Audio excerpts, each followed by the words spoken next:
Assalamualaikum warahmatullahi wabarakatuh. Perkenalkan, nama saya Nuzul Lailatul Bunga Puspita dengan NPM 21901083036 dari kelas PPS 1. Di sini saya akan sedikit menjelaskan mengenai esai saya yang berjudul Investasi dan Resiko Terhadap Saham Syariah. Dalam investasi saham harus dilihat mengenai tingkat keuntungan itu sesuai harapan atau tidak. Mengenai peluang investasi saham itu terdapat dua, ada keuntungan dan resiko. Dan menurut Islam, investasi dapat memberikan manfaat bagi umat berupa sektor real. Dalam Islam, investasi merupakan bagian dari muamalah.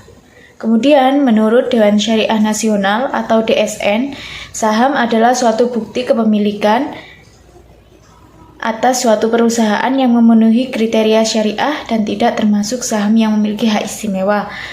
Kemudian jenis saham dapat dilihat dari kemampuan, hak tagihan ada saham biasa, saham preferen.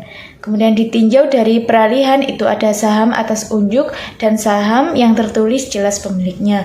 Kemudian adapun ditinjau dari kinerja perdagangan, ada saham unggulan, saham pendapatan, saham pertumbuhan, kemudian saham spekulatif, dan saham siklikal. Lalu risiko investasi saham itu dapat ditinjau dari tidak ada pembagian dividen, capital loss, resiko likuidasi, dan saham dihentikan sementara. Kemudian ada pengelompokan resiko investasi, resiko sistematis, yaitu resiko yang tidak bisa didiversifikasikan atau dengan kata lain, resiko yang sifatnya mempengaruhi secara menyeluruh. Kemudian ada pun resiko tidak sistematis, yaitu resiko yang dapat didiversifikasikan atau hanya berdampak pada suatu saham atau sektor tertentu. Dan untuk menentukan resiko, itu dapat diukur dengan standar defisiasi. Semakin tinggi standar defisiasi, semakin tinggi tingkat resiko dan sebaliknya.